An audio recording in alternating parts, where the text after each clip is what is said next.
Welcome, everybody. I am so excited to be here with you today. I have got two amazing, amazing women that I'm going to be bringing to you. I want you to know the backstory of this first. I met these ladies through a mutual contact that, one of those times when you have in your life where you just, any friend of theirs is a friend of yours kind of thing. Well, that's what happened with these ladies. They came into the COVID support group that we did 2 weeks ago, and they literally were the most popular session that we did. And I kind of started feeling really bad that only those like 200 plus people that were in there got to see them. So I wanted to bring it all to you. And of course, since then, in the past 7 days, everything's been changing. People have been getting funded. People have been having problems. There are so many questions and concerns. So I want to introduce you to my now two friends. Jessica May Gafford and Marilyn Parham, CPA, are the co-founders of Profit Hero. If that sounds like Mike McCallowitz, who is on my podcast, you're right. They follow that same exact mentality. And today we're going to talk about how to recession-proof your small business during COVID. We've got 3 major parts of this for you today. And the third one, we are going to be talking about the CARES Act and answering all of your questions, which is going to be amazing. But I want to let you know that the bottom line CPA is an award-winning 100% zero cloud accounting practice that serves industry leaders for Amazon FBA, e-commerce, and online business owners. That's you. They were founded in 1996 and they launched into the online world in about 2013. So this is definitely not their first rodeo.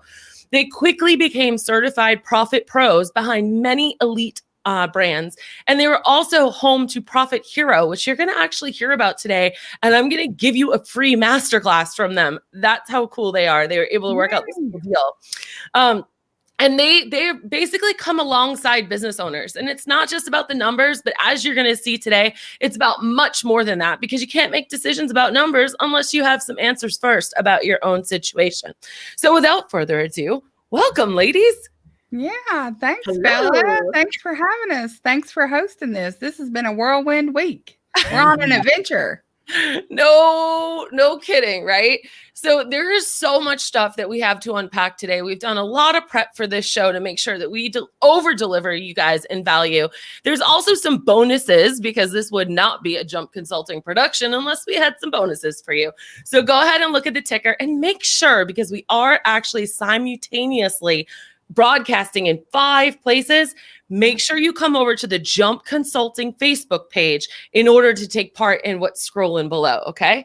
But first, Jessica or Marilyn, whoever wants to take it, I want to throw it to you, and I want to ask, what do you mean about securing our financial foundation? Because the foundation kind of just got blown away. Yeah, absolutely. Marilyn, with your permission, I'll just kind of give people a broad strokes overview of a few things, so then we can dive into the meat of what we're here to talk about, which is CARES Act and how a small business can benefit from some of the legislation. Does that sound good? Yes, that sounds amazing. Yeah. Okay. So guys, when Bella said secure your financial foundation, we've got basically 3 things that we need to understand and walk through in order to make decisions about what opportunities are available to us. And so number 1, we have to secure our financial foundation. Number 2, we have to know our financial facts. And number 3, we have to understand our financial funding. Yeah. So for the secure financial foundation, number 1, what are your relationships looking like in your current business? In particular, what are your accounting, finance, business relationships looking like? Because your financial foundation is built on partnership and having those relationships in place in the up times and the down times. So do you have them in place, and who are they? These are your key people. And if you don't have them, bankers that you're talking about, right? Like all it could be your bankers, your accountants, your tax people, your business, anybody that's involved in your business, like your circle of influence, basically. But yes, right now, having a banking relationship is really critical. Really critical. Amen. And so what are those and who are they? And if you don't have them, now's the time to get them, basically. The second part of that is, do I have scalable systems? We're all in business to achieve our dreams and meet our goals and to grow. And we don't want to grow and just grow and break, grow and break, grow and break. And so having scalable financial systems for your accounting, your documentation, all of those things are really important And then in addition to that, what are your cash management processes? How do you know how much cash you have? How do you know how to prepare for taxes and what amount you should be preparing for? How do you know how much you should be paying yourself out of your business based on the size of your business? How much profit you should be putting back and what your operating budget should look like? And that's why we love profit first, because that is at the core of how we manage cash inside our own business and helping our clients and others like you along the way. So that's pretty much the financial foundation, Bella. You got any questions for me there? Oh my goodness. So let's recap really quick, because I took the time to kind of put this stuff in here for you guys. And we're also going to be giving you some kind of notes as we go. So this first section was really just understanding how to secure your financial foundation. And so that comes from strong relationships, which we're either banging our head against the wall or praising baby Jesus right now that we have like bankers that can help us through all of this stuff right now.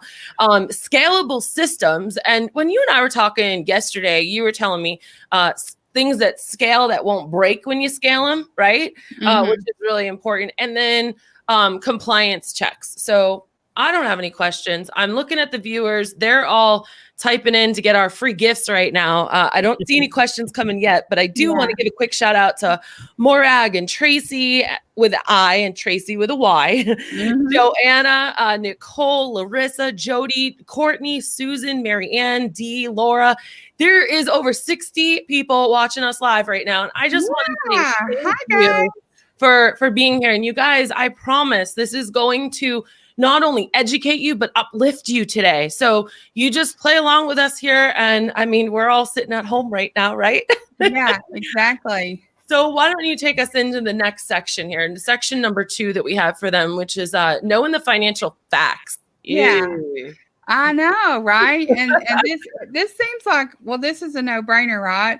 But when we get busy and we're growing a business, or we're trying to launch a business, or we're trying to deal with things like COVID in our business and things we didn't anticipate, the disruption, having the financial facts is really key to that process. And it's really hard to produce the facts if you don't have the systems, the relationships, or the compliance checks in place to take care of that stuff.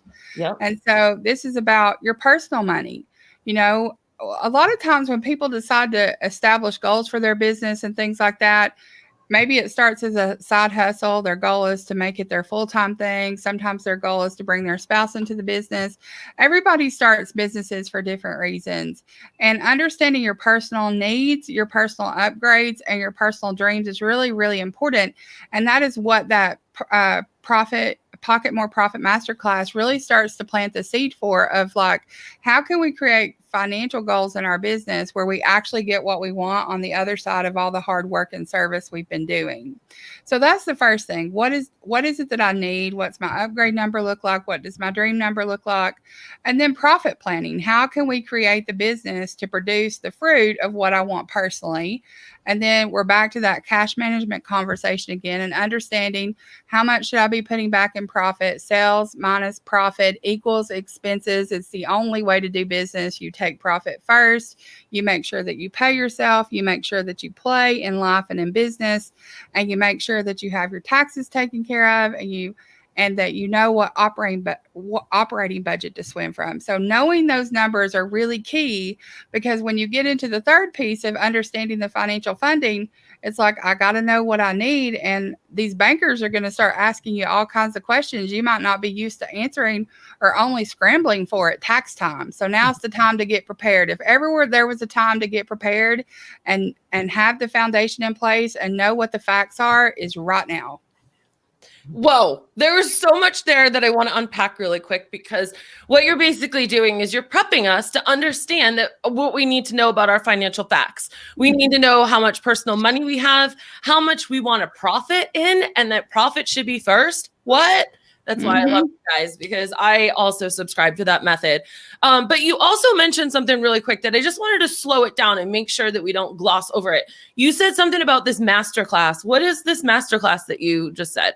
Yeah, so the Pocket More Profit Masterclass, it's basically teaching you how to have more profit in your business within the next 30 days. It's not something you have to wait for to have profit in your business. That's not the profit first way. You simply need the facts and the systems and a commitment to say, I'm going to commit 1% of my resources for the next 90 days to profit. I'm no longer going to have a business that isn't profitable, and I'm going to start today. I'm going to start with 1%. I'm going to make it happen. This isn't about taking the big leap. It's about making the small steps that are going to give you what you want on the other side of it. And that masterclass is 90 minutes, no fluff, straight learn and do, and it can get you there if you're willing to go. And this is the masterclass that you just gave to us. You guys, this 90-minute masterclass that you can take in the comfort of your own home, in your PJs right now, 3-part series. So I guess that's roughly 3 half-hour classes, right? For free, you guys. And it's usually $197. And that's why you're going to want to type that word into the comments right now. If you guys think that this is valuable so far, don't be selfish.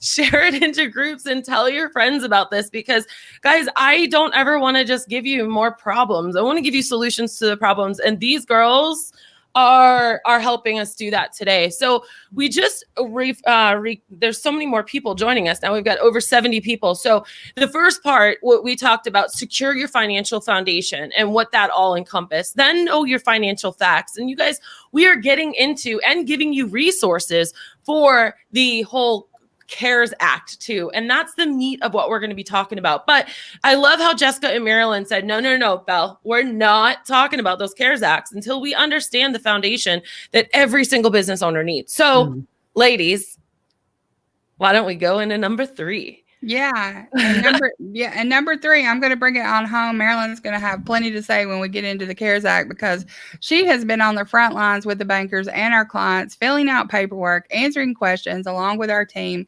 And so, we're going to be really excited to jump into that. So the third piece is understand your financial funding. Well, the first part of that is, what are my assets?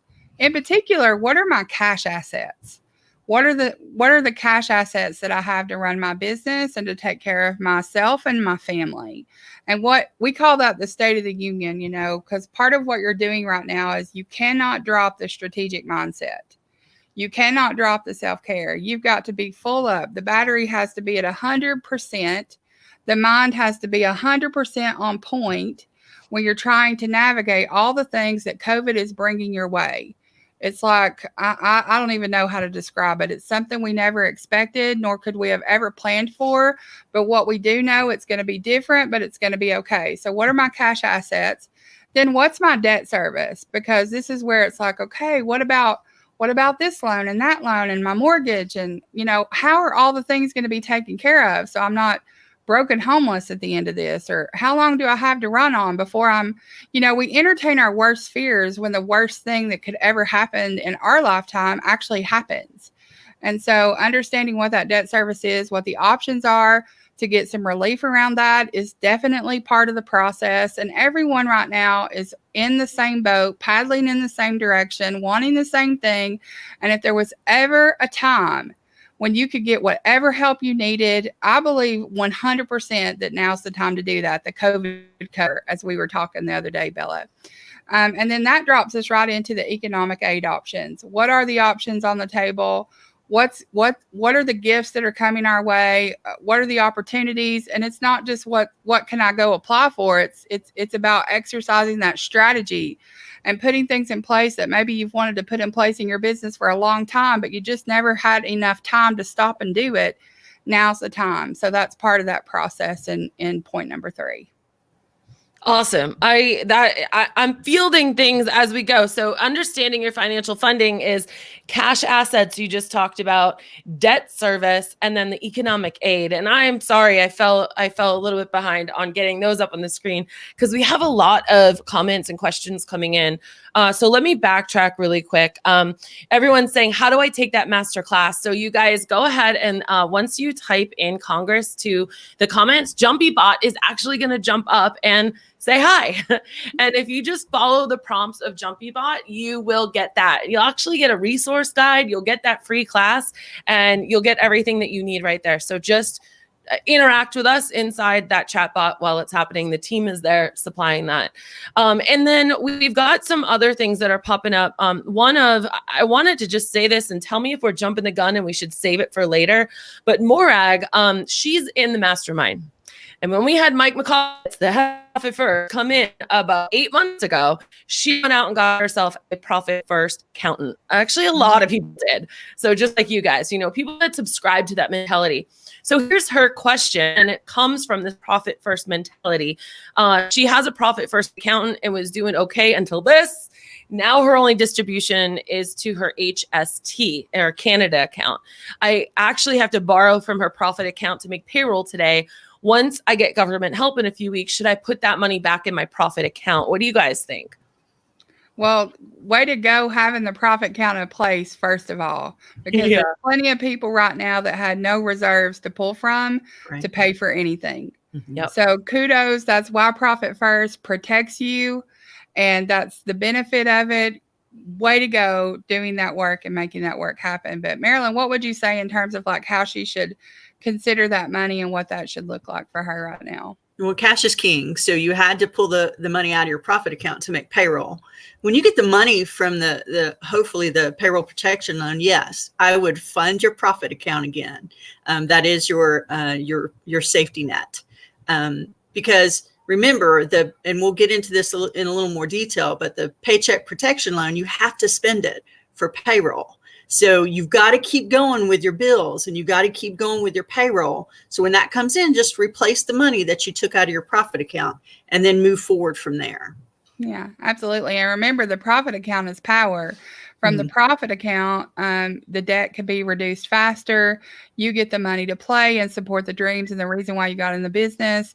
But also, once you've got debt reduced in the business and you're basically humming along in your profit plan, you start to build what's called that vault account, which are cash reserves in the business. So you're just well on your way. So congratulations with that. That's awesome. Morag, I love that you asked that because it gives hope to so many people that are watching that this kind of like backup or foundation is possible. Maureen has another question and I'm going to expand on it a little bit. And she says, can our accountants talk to our bankers? And I like that because if you go to your banker for the CARES Acts that we're about to talk about, you guys, and you're like, I don't know, just talk to my accountant, please. That's what I'm imagining she's feeling like, because that's how I feel like. What do you guys think about that comment? I'll answer it. Yes, of course your accountant can talk to your bankers. Now, the bankers will probably want permission from you to do so. Sometimes that comes in a formal power of attorney just for this circumstance. And sometimes you can just get on the phone with them, all three of you in a conference call, and usually take care of a lot of it together. But your banker is going to want your permission, either written or with you on the phone. Yeah. And another thing just to think about, as inundated as the bankers are, if you're in the finance profession right now, and if you're an accountant or a tax person, like you're being doubly inundated with inquiries from your client, we're all trying to take care of them. And so you'd want to find out too, like, is this a service? Do I get email support? Like what kind of support? Because the last thing we want is bill shock from the support that we got. And we're pretty passionate about that too. So just be prepared for like, is this a service? Is there a way for you to help me? And we're all kind of exploring that and how to support everybody. Luckily, with the Paycheck Protection Program loan, which Marilyn has been filling these out herself and doing those things, it boils down to a formula and answering questions for the most part. So, and I would suggest, even for everybody's sake, if you have that initial talk with your banker, make a list of what they need. Make sure you understand what's required, so then you can maybe even send it to your accountant to get their help on what you can't get together. Yes, absolutely. We're gonna I think we should start walking through each one of the programs, and I've got the graphics to kind of like break it down for you guys too. Maureen does bring up a good point, and it's not just Wells, but yes. And we're going to talk about that, I think, when we get to the payment protection program part of it. But yes, that is definitely happening. It's not the only one. And we have strategies around that. Yes, we do. Again, not just bad news over here. So why don't you ladies take it away? I'm going to be obnoxious and put a a graphic up there that you so awesomely help supply the information for. And let's just start with the first act. Yeah. So the first thing we're going to talk about is the economic injury disaster advance loan. So Marilyn, now y'all, Marilyn's a CPA. I'm not. I've been Marilyn's friend for 17 years now. My wagon is hitched to her wagon. We're glued to the hip. I'm a business person who knows numbers because she's poured into me all these years. So I am living proof that if you are intimidated by finances, if you don't understand your numbers, if you can't figure out what FICA is, if you don't know what form numbers on your tax return, I am living proof that it is absolutely possible for you to know those things in spades if you're willing to go there. And so let's just be willing to go there together. How about that? I'm willing. I'll hitch my wagon to you guys because you've proven to be worth your weight in gold, but guys, so I love it. Yeah. So I just wanted to mention that because I know the finance piece is intimidating. And then when it's not going the way that it should be, it's so emotional and such a big deal. So Marilyn, take it away with this, the advanced part of that economic injury so they understand what that is. Sure. So the EIDL loan, the disaster loan, straight through the SBA, you can go on their website and apply for it. When you apply for it, it's a real easy application. You have the option of accepting a $10,000 advance on that loan. That really means that you're just submitting your application as the SBA is considering your application and deciding whether you get money as a SBA loan or not. They will advance $10,000 to you. Now, originally it was said that you were supposed to get that within 3 days of the application. Nobody I know has seen the $10,000 yet. And it has come out since then that the SBA said, well, that's 3 days from when they accept the application.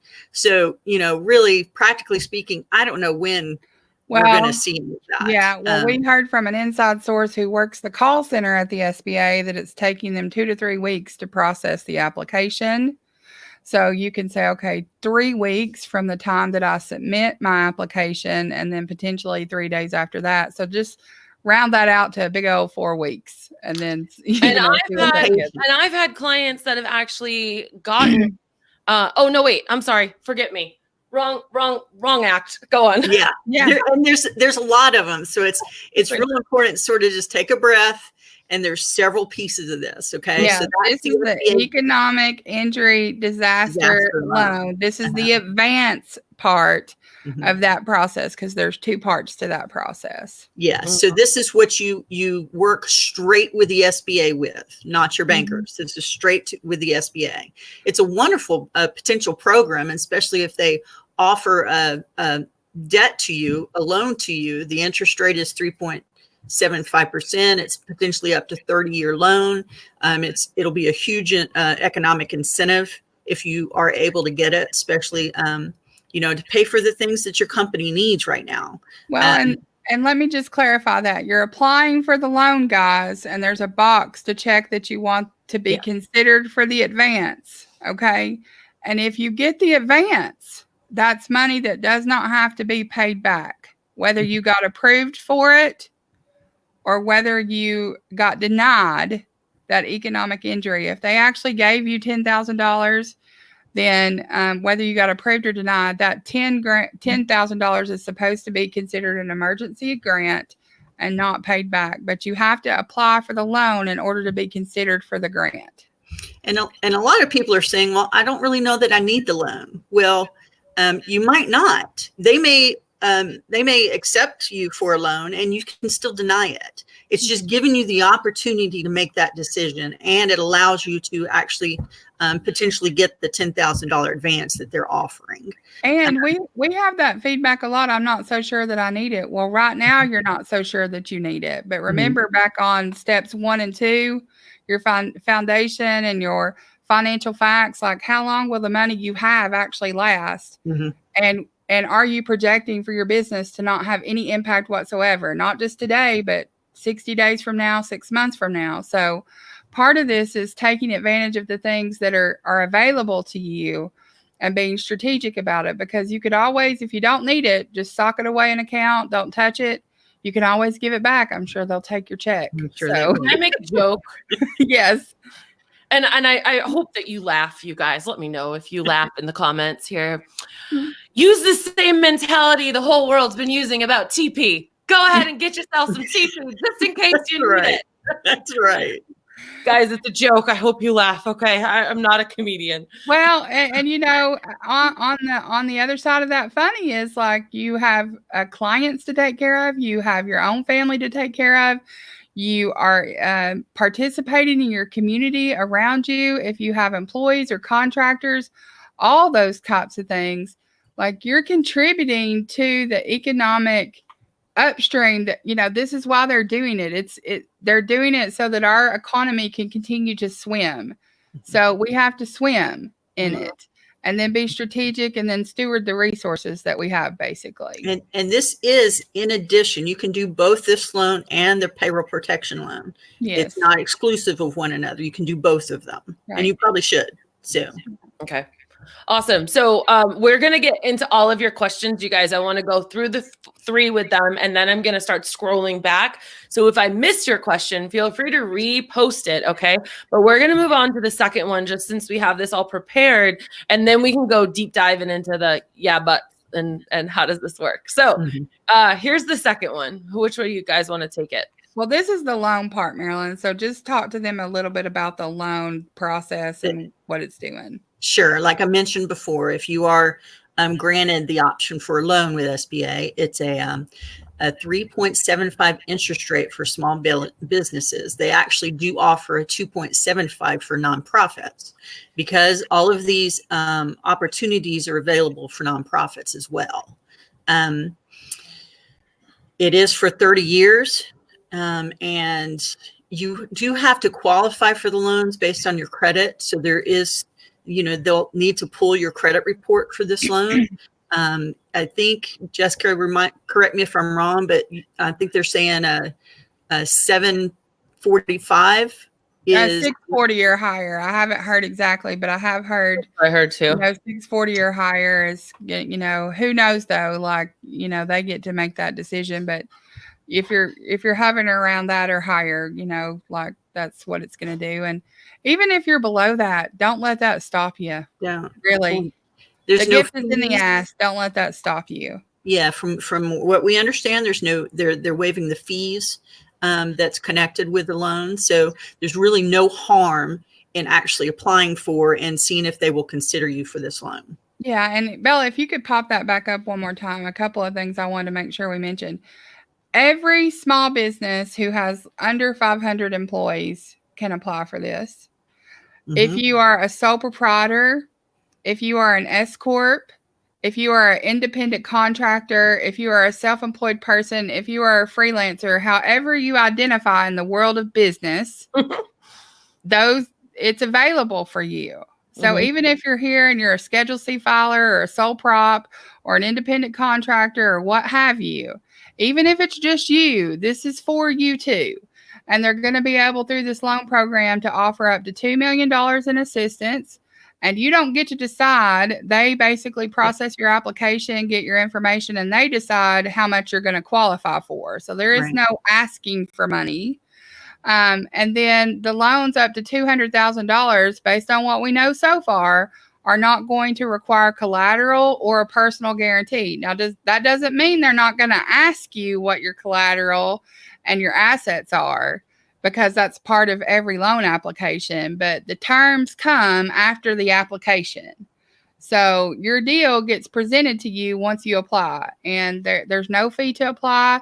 There's no risk to apply, except there is a credit report pull. So, we asked the question around our camp, what could possibly go wrong with this plan? They're going to pull your credit. So if that's a really big concern to you, then just know that up front. Right. And I heard something like, what is it, like 6 credit increase in a year or 2 years? It's where it should stay under. So unless you've been hawking and you know what? You could always write to the credit bureau and say, I had to do this. And, like you're free to pull your credit report and send a letter and say, can you please remove it and things like that. So, there's things to do with that too. Conversations and communication are your friend right now for Yeah. every contact that you have. Yeah, absolutely. But to the right people. To the Not, right people. and not in groups online or what your cousin Right. thinks or something like that. And something, I don't know if I mentioned this yet, you guys, but all of you watching right now, all 75 of you, thank you. We are all so honored that you're spending your time with us right now. That the reason why I also have these ladies on, not just because they were so well received in the COVID support group, but also because they've read all of this word for word. And then within their team, they all kind of debated and thought about like, well, what do you think that actually said? And is that, did I read that right? And I really appreciate that because we are living in a world right now, everyone, where you're hearing the opinion of the opinion of the opinion of someone. And the news, I mean, my mom came over yesterday and told me, I messaged Jessica and she was so sweet. Within 30 minutes, she was like, no, that is not right. That's not what it says. And my mom goes, how can they put that on the news? And I'm like, Mom, come on. So I just want to say thank you to you ladies, but also thank you to our viewers. And I hope that you guys find this educational, but also calming in a way, because, you know, we're walking on through it together. And I love you ladies for that. And we're really trying to stay committed to like going to sources we trust or official sources. And then also we learn as everybody goes through the process. Yeah. Things get clarified, questions get asked, you know, we don't know how it works until the money hits the bank. When the money hits the bank and we go back and say, how'd that happen? Then we absolutely know how it happened. Yeah. And it's same thing with these forgiveness opportunities. We don't know till the forgiveness happens. All we know is what the frame is to forgive. Right. And so again, you know, just your relationships are key and having the right conversations with the right people. Before we move on to the third one, can you just address for a little bit? I feel like we might have people in two different camps. One, they just don't trust it at all and they are scared and they don't want to apply for it because I originally was in this camp, by the way. I'm not going to do any of that because I don't believe in loans, right? And then the other camp, I think, is people that are just so paralyzed in fear and all of this so much avalanche of information. Yeah. Can you address those two people that might be watching us right now? Yeah, absolutely. So this is where your value system has to come in for sure. And we all have one. It's internal, whether we've defined it or not. We have behaviors and thoughts and bias and opinions about what we should do and what we shouldn't do based on our experiences. And we really develop them when we've had not so great experiences. So if you're in the camp of, I don't want to take on debt and I don't want to take on loans, what we would say to you is just because you apply doesn't mean you're doing that. Right. It doesn't lock you into a loan. It doesn't lock you into a debt. You're just exploring your options and your opportunities and actually getting the facts. Remember, number 2, know your financial facts. Well, the same thing applies. Like, okay, what does this really look like for me? How is it really going to work? Is it a loan? Is it a grant? You can't get to that unless you apply. You can't get it if you don't ask for it. And just applying doesn't say you're going to get it. And it also doesn't say you have to say yes. So if your gene pool says no debt and we understand why, then, you know, just walk it out. You're not saying yes to it. Is that what you would say, Marilyn? Yeah, that's exactly what I say. You know, I don't like debt. I mean, you know, debt's typically when you think of debt, you know, unless it's a mortgage or something, debt's not good. But you really do have to fight against the stigma of debt right now because we are in a unique time. So you really want to, our advice is to give yourself that opportunity. It doesn't mean you have to take it if it's extended to you. And it could possibly get you $10,000 for operations to your company that might be very, very, very needed. So don't short yourself by that paralysis. And so what I hear is think of it as a strategy, a potential strategy. It is a strategy because this isn't a gold rush either. You can't just be like, oh, gold rush, let's just get all the cash. Like, that's not what leadership or stewardship is about. And so, you know, it's just exploring the options and how long can I run on what I have? And are my forecasts accurate? What happens if my forecasts are wrong? And like, you're just trying to look around a lot of corners that you've never had to look around before. And you can't look around them if you don't put the mirror out there to look for them. So Just go through the process. It won't hurt you to go through the process. Now, the other camp is I'm just paralyzed. I don't know what to do. Bella, you talked about our mutual friend, Travinia, who introduced the two of us. She's fantastic. Yes. And her whole thing in life is don't do it alone. That's her whole crux of her message. We believe in it wholeheartedly. We don't jump, speaking to Jump Consulting, we don't jump alone. We just don't. And so part of that is if you're stuck and if you're paralyzed and if you're not making any decisions, you're in a danger zone. And so you need to get help. You need to talk to someone. And Bella said, don't talk to your cousin. Well, if your cousin knows what they're doing, maybe so. My cousins don't, not in this stuff. So, if you're paralyzed, it just means that you can't get through it yourself and you can't wrap your head around it by yourself, and you need someone in the room with you. And so get somebody in the room with you, and hey, just being on this call, just being on this live, you're in the room with us, and so here we are. So don't be afraid either. Not to mention, you guys, you absolutely have access to both of these incredible ladies. If you've typed Congress, so by now you have gotten the PDF that has all three of these graphics that we're sharing with you all on one sheet. Then you also got an offer to have that free masterclass, that 3-part three half-hour masterclass that they have given to my Jump community. That is amazing. It's usually $197. And then if that's not enough, they even have a community where they're giving us 71% off, where you can have what they call quickies. And you can sign up for 10-minute consults and just ask your questions. But I want to do our own version of Quickie right now, if you don't mind. Yeah, let's do a lightning round of the quickies. Profit Partner Quickies. Here we go. I got a couple of quick questions coming up. I want to get through those, and then I want to go to the third one and then really open it up for questions. Yeah. And I hope I'm moderating this okay for everybody, but I'm trying to keep track of everyone. So Eileen says, what's the difference between a grant and a loan? Really quick, go. The grant is something you don't have to pay back. The loan is something you do have to pay back. Yes. That's the short answer. Perfect. Kristen, yes, my friend.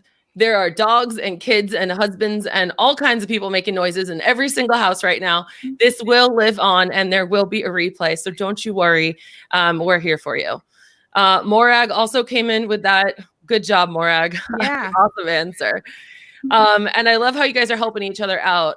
Eileen also says, and someone else asked previous to, I forget the name, I'm sorry, but do you apply for both? What do you guys think?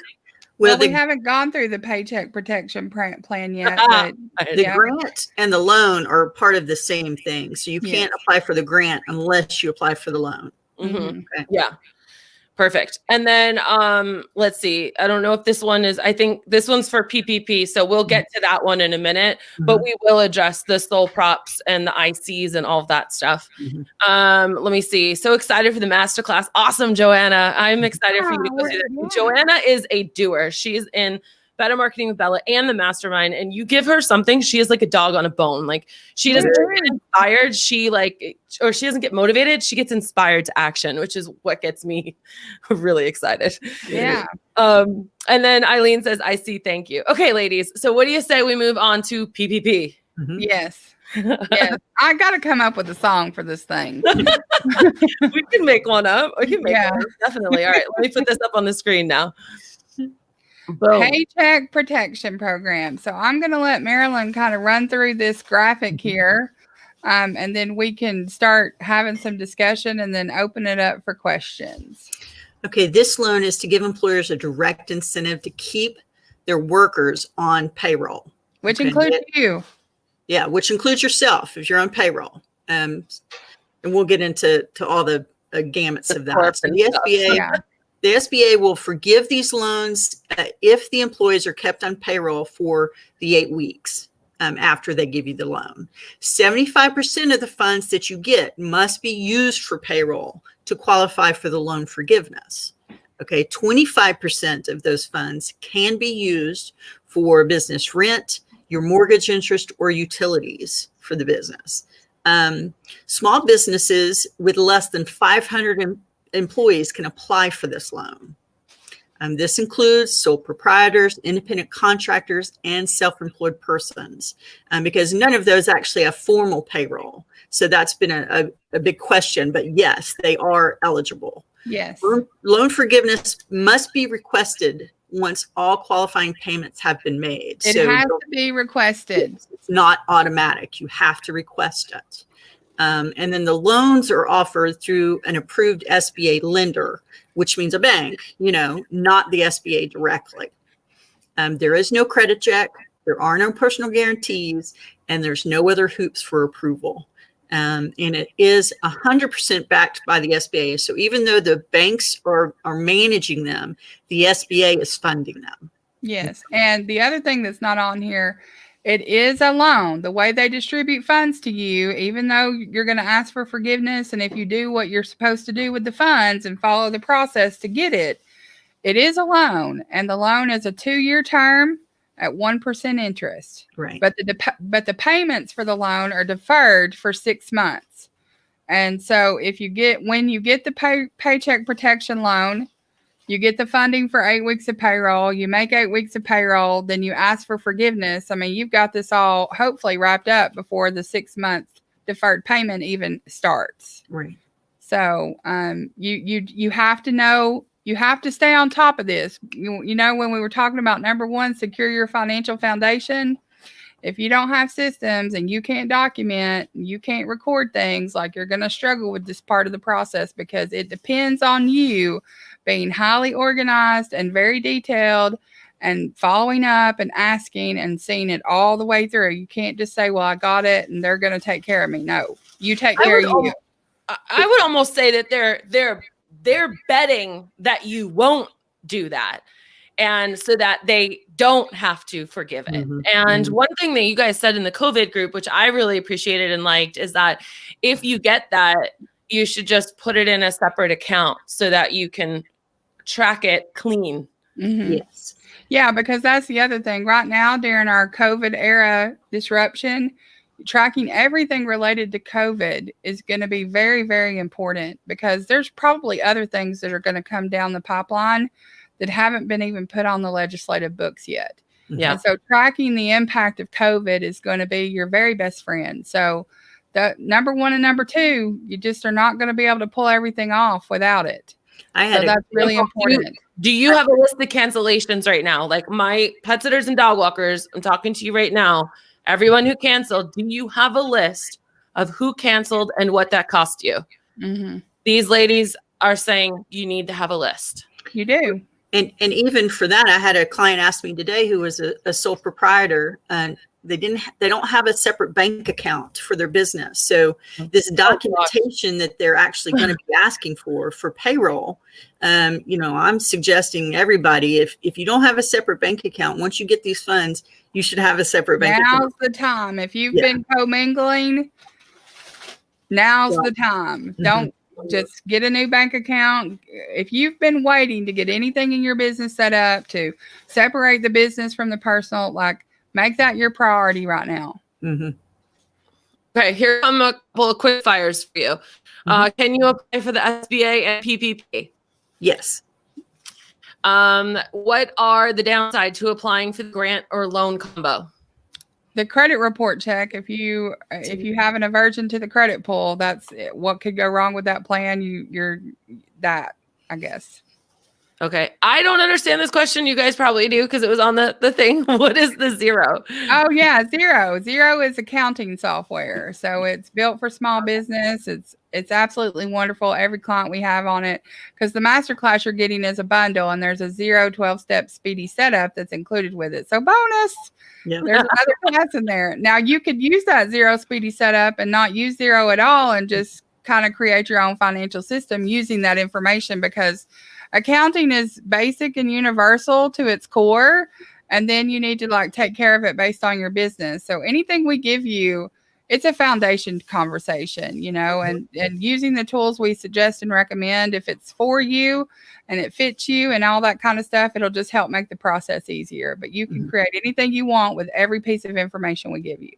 Super. Randa has another question. And you guys, I just want to give you a heads up. Randa is like a kick butt business owner. She's got a huge dog walking company and a boarding facility in Illinois, shut down pretty early in this. Oh, And I was telling her about the COVID cover that you and I were talking about, Jessica. And this girl is getting so strategic. And this is where this question comes from. And I kind of love it. So what do you guys think? Well, in addition to the 75% of the loan being a payroll, you've got to maintain your count too. So it's an incentive to keep your workers paid.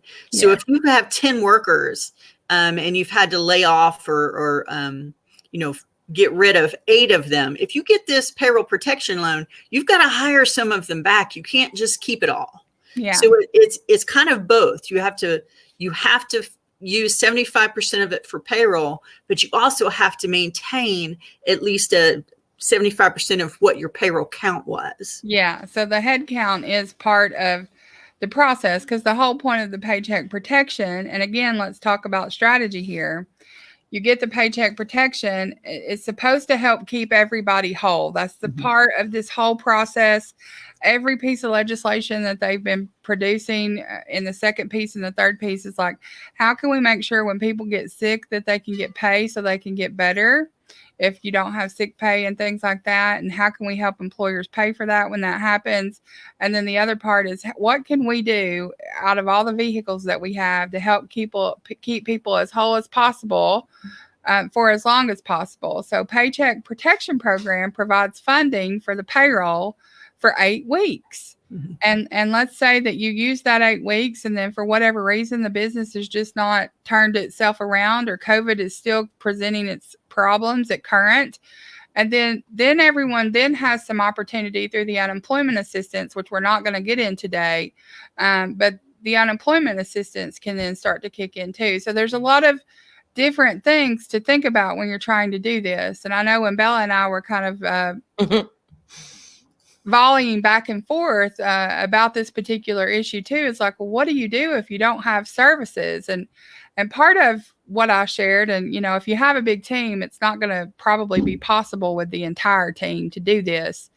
But this is development time to work on the business. What marketing opportunities are there? What new services can we come back for? How quickly can we ramp up once we get the go sign to hit the streets again with our pets and all that kind of stuff? Are there opportunities? I know people are struggling with their kids inside the house, but they might be struggling with the pets, or the pets might be struggling with their owners. So you just never know what opportunities there are. And so are there opportunities outside of, walking and boarding and things like that? Are there other opportunities that you could be working on in your business with the team that you have? Do you have an all-team retreat planned later in the year that you could hold right now? What is it? What does that look like? So those are some things I think you could explore.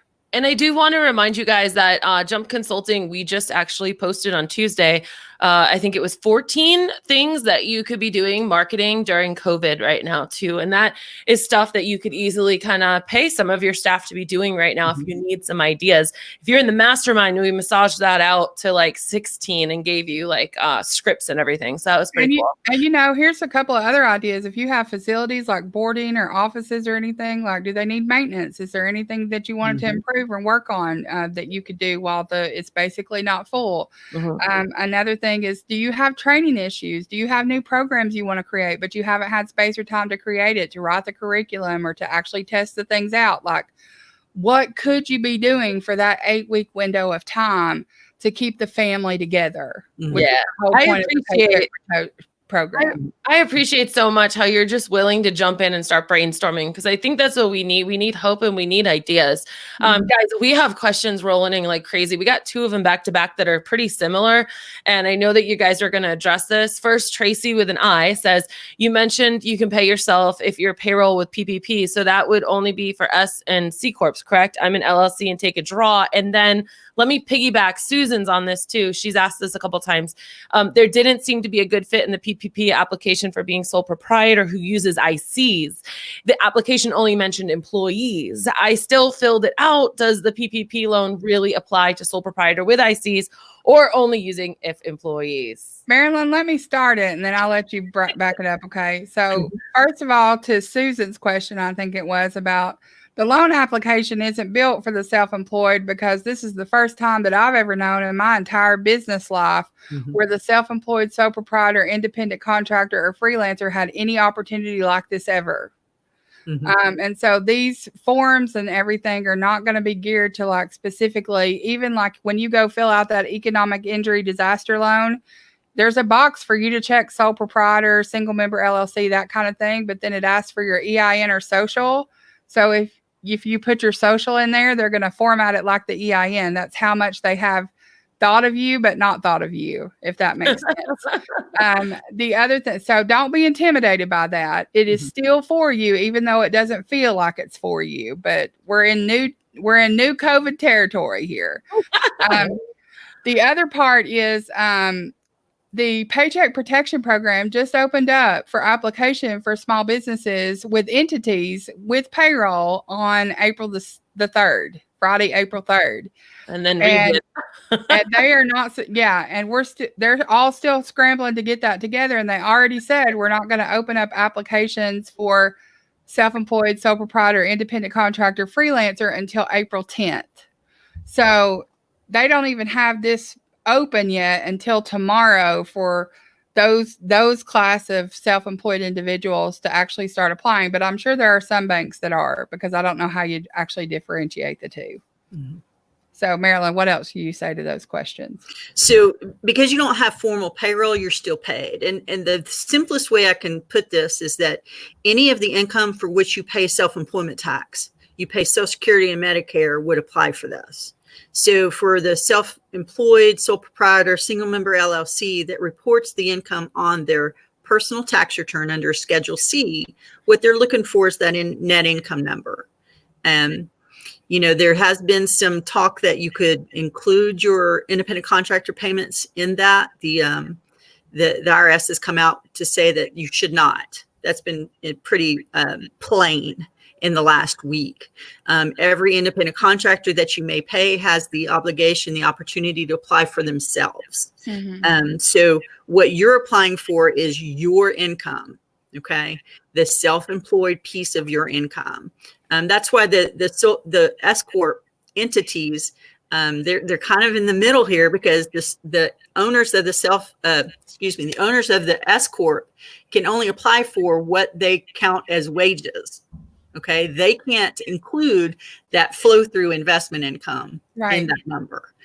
So again, the most simplistic way to look at it is whatever income you pay self-employment tax on, Social Security, Medicare. Well, and I would Marilyn, what you've been experiencing that you've been telling me is the bankers are going to come back, and it's a formula, right? They're going to ask for the information. Under the business entity, they're asking for the payrolls. They're asking for the quarterly 941s and 940s and all that kind of stuff. And they're firming up payroll and confirming payroll. So if you're an S Corp owner, part of that strategy is to pay yourself a reasonable compensation, but not overpay you. So we can't do raises. No, you could, but you're not going to get paycheck protection for that, of course. And then for the independent contractor, sole prop, Schedule C filer, I imagine they're going to have you submit tax returns and they're going to have you submit bank statements. I wouldn't be surprised if those are two things that they do, because they have to verify and validate the income. If you take payments by credit card, they might take even merchant statements to validate deposits, but they could do that from your bank statement too. So again, if you basically live out of your bank account for your personal life and your business, like, just be prepared, because I'm sure that they're going to ask probably for tax returns and bank statements. Wouldn't you think? If you hadn't filed your 2019 tax return, this might be a good incentive for you to at least, complete the draft, get it done, because that is the most verifiable way the banks have of documenting your income. Right. If you haven't done that and you can't, wrap your head around that, a generated income statement might be sufficient for them. Yeah. Okay. All right, ladies, I'm going to keep going. This is valuable information. I don't know. Okay. I love what Tracy said. We all need a raise. Yes.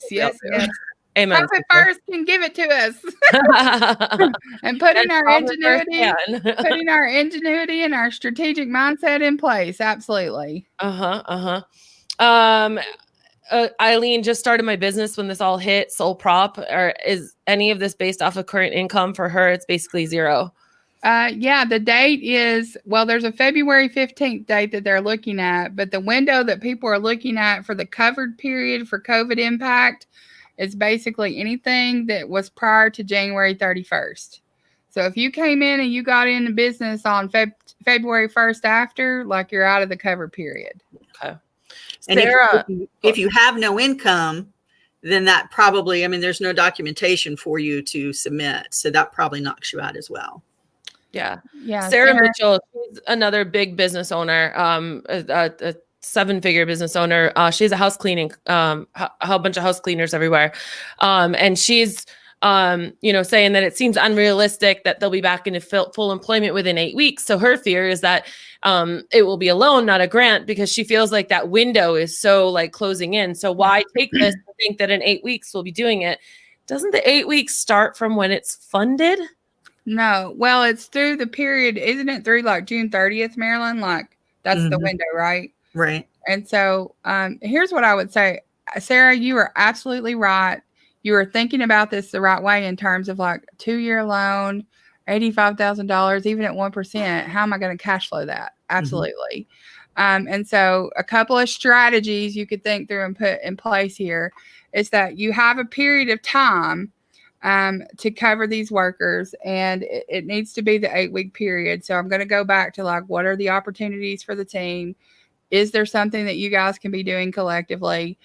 I don't know how many full-time people versus part-time people, but that equates into your head count. When I was reading through that, Marilyn can chime in about that in terms of the FTE calculation.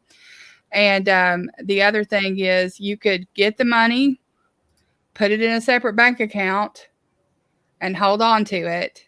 And you don't have to spend it as soon as it hits the bank account. You can decide, but at least you would have it so you could decide.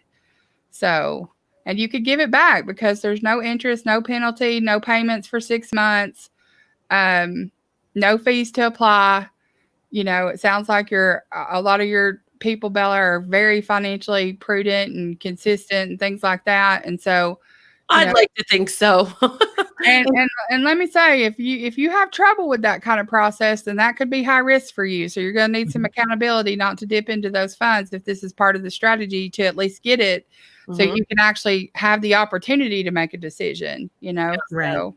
And do understand that if you've laid people off, you don't have to rehire exactly those people. Right. Okay. Again, it's actually using 75% of that loan and the head count in payroll. So if you have a position that really you don't want to have back, then you have the opportunity to hire someone else in an area where you need to grow. Yeah. So don't think of it like you have to hire the people you had or you laid off. You just have to use that as a framework, 75% of it and the head count. And that's what we understand. So, again, we're walking everything out with you guys, and in some ways just a little bit ahead of you. So, right. Rand asks a quick follow-up question to that. She says, I'm sorry, I have like multiple screens going on right now. Does interest does accrue over those 6 months though, right? That's what she asks. I think we're going to have to go back and check. I'm going to have to call out the I don't know on that one now that you've asked. Mm-hmm. But our understanding is that it's not supposed to. You're not supposed to incur costs for this. So, we're not too proud to say I don't know, because we need to go right back to it and find out for that. And you know what? That's a sign of a good leader anywhere, you guys. Someone that is totally confident in saying, I don't know, but I'll find out. Yeah. Susan asks, and you guys, I'm sorry, your questions are coming in. I'm going to get to every single one of them, I promise. And these ladies have agreed to stay past the typical hour mark to just help our community, which again, I just commend you. And I also want to take a second just to remind you guys, if you've just joined us, to go ahead and type Congress below. And what you can expect there is going to be some pretty cool stuff. The very first thing is this awesome PDF that kind of just lays it all out there for you. And well, blue and white and pink, so that you can kind of like have a good, quick, reference for it. And then you're going to actually get an offer to have a masterclass, a financial masterclass that Jessica and Marilyn were so gracious enough to give to us. Usually it's $197, and it's a 3-part, 30-minute each masterclass to try to build a financial foundation. And then if you share this out for us to help as many people as possible, you'll also get this awesome offer for 71% off their awesome community, which I highly recommend, which is actually about $350 off. So it's just insane. But we're going to kind of keep going on here. And Susan asks, what kind of proof do you need to qualify for the forgiveness of the PPP loan? It's really going to be the same thing you used to apply for it, right, Marilyn? Yeah, and especially for the sole props and really small business, you might even have to submit canceled checks. And so that's one of the reasons why, if you don't have a segregated separate bank account for your business, you need to open one. This is the opportunity to do so, because those checks need to be from the business to the individuals, whether it's for payroll or for rent or for utilities. So, the baseline is that you'll probably have to submit cancel checks. Sounds like a good time to make a relationship with a banker. Yes. When you had an earlier question too about someone who mentioned Wells Fargo. Yeah. Way back at the top of the hour. So if you bank with Wells Fargo, I guess I'm just going to say I'm sorry. Because really Wells Fargo, they have taken some strong positions. They opened up their online application about as soon as they opened it up, they closed it. We have a client who's been with Wells Fargo for 20 years, has every single Profit First account, has kept great levels, zero relationship. He got online when they said, they told him they'd notify him, and then he didn't even get told that they weren't taking applications. And so he's finding a new bank after COVID. And so that's what should be happening. Strong relationships, secure your financial foundation. Having a banking relationship is very, very, very important. And this is the prime reason why. So Wells Fargo, it just seems like what they've taken is what they're going to take. So I would be looking for a new bank probably if I banked with them, and try to work with the people who are working with you during this time. This is what all this COVID shift is going to be about, I think, too. People lining up with people that want to do business and not just kind of be in the circle. So awesome. You guys are amazing. Randa, quick question. Does Zero take the place of QuickBooks? Yes, we hope it does. Yes, we hope it does. Yeah, and we have no love for QuickBooks, but if you're on QuickBooks, that's no problem, because QuickBooks does a fine job too. We like Zero. We've been on Zero, so yeah, Zero can replace QuickBooks. Cool. You guys, I'm getting to all your questions. I promise I'm just going straight down here. Vicky asks, don't employees make more money collecting unemployment and $600 a week than if I pay them their regularly hourly? Great question. I'm going to pop in here. And again, full transparency, guys, we've had to evaluate our own business. We're business owners just like you, having to walk through this. We're not sitting here on a perch just because we're in the financial space, not going through the same thing you're going through. We had to let go 2 of our very dear staff members, lay them off during this time. And they just now got their basic state unemployment, that $600 pandemic unemployment assistance that gives you the 600 bump. I don't know of any state yet that says they have the funding to actually give that to you yet. There's no statement about when that's going to happen. So when it does happen, it's going to be in arrears. And yeah, the argument is, and the thing that nobody knows is it actually going to pay them above what they were making, or is it just going to make them whole? And this is one of those things. It's like you could read it either way in some parts of the language, and you don't know till somebody starts getting it. And so that's another thing. Is like, yeah, if they get the state plus the bump, and then they get it for the 26 weeks that they say they're going to give it to them, possibly, depending on what you pay them, they probably would come out better on unemployment if that's the way it ends up shaking out. But right now, we keep an eye on our employees that we've let go, and just text with them today, and they're 3 weeks into the process and not a word about the federal unemployment piece yet. So that's where we are in Tennessee. And it is up to that 600. So there is no, there's no guarantee it'll be the full 600 unless you make a certain amount. Yeah, it's supposed to be up to 600, and it's supposed to be available as well for self-employed, independent, sole proprietors.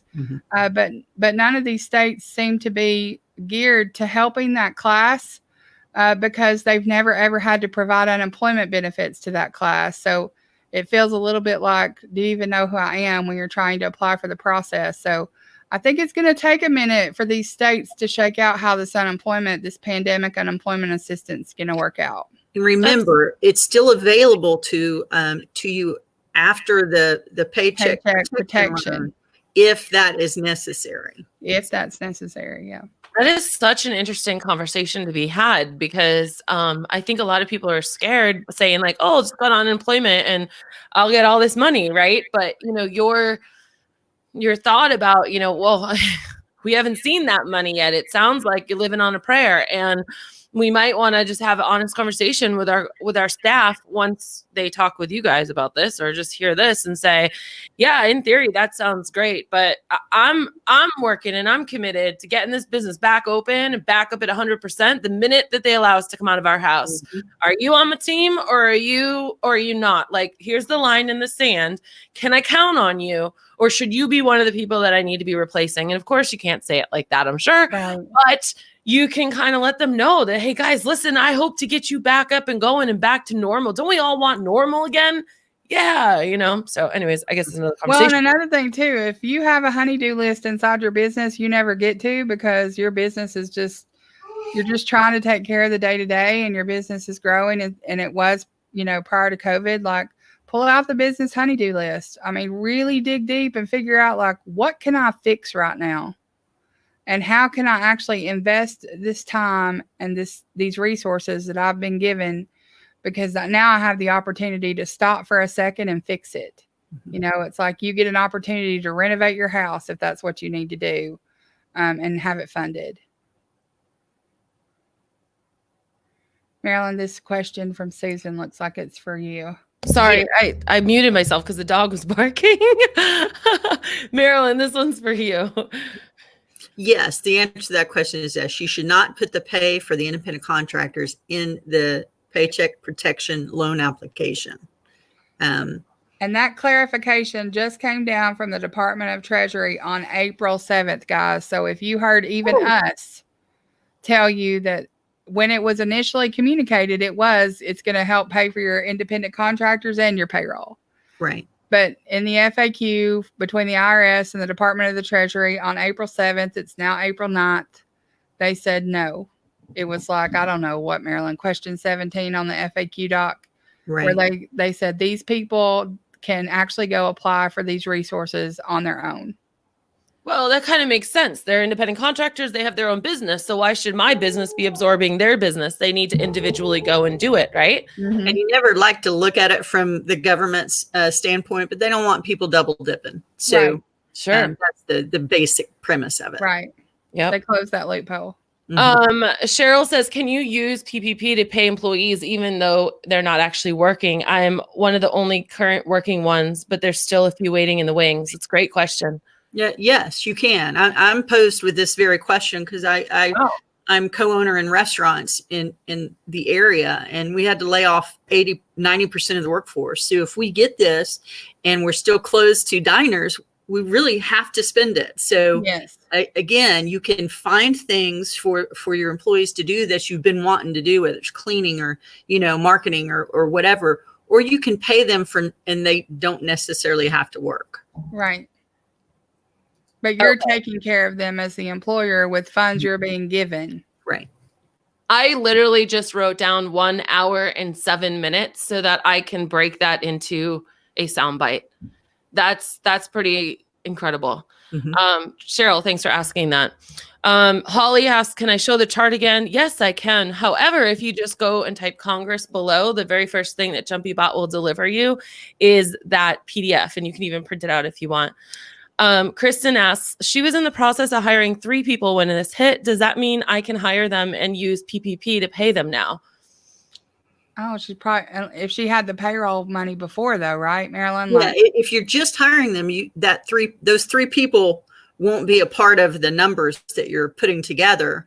But again, you can use that money to either employ the people that you have or hire more people. You can use the whole amount for payroll, 100% of it. So in order for it to be forgiven. So but you had to have had payroll that they could, because that's how they get the number. That's how they get the number, is with your past payroll. If you haven't hired them yet, that's not built into that payroll protection loan application. But there's nothing to stop you from using that money that you do get if you have other monies out there to hire them. And here's another thing I want to say, guys. When you guys get ready to take the loan and sign, you need to have your list of questions. You need to ask every question you can ask, because that's the deal you're making. And if there's anybody that needs to understand how you're going to use these resources, and you need to understand how, we can talk about it and what our experience is from this lens, but it's just like accountants. They all kind of have their view. They have, what they think and their perspective and their interpretation.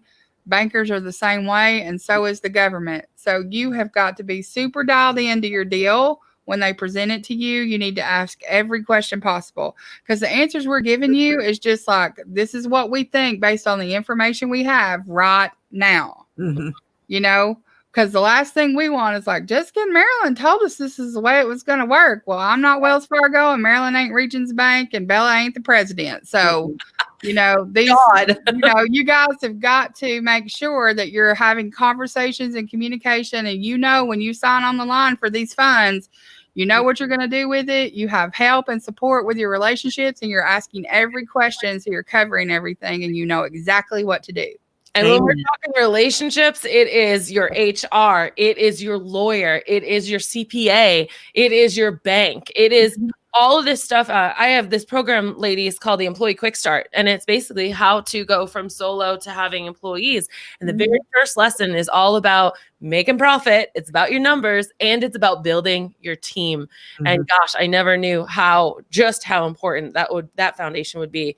But I really do love the question at an hour 7 about, because this is the whole point, is to help take care of the people that are part of your family. And I don't know who asked that question, but that's such a great question, because it is an option to just pay your people, because you're being given the money to pay them. So I love that too, and I don't think it's talked about enough. Like, we all think that they physically have to be doing dog walks or pet sits or cleaning houses or whatever your business is, but that at your discretion, you could pay them just for being there.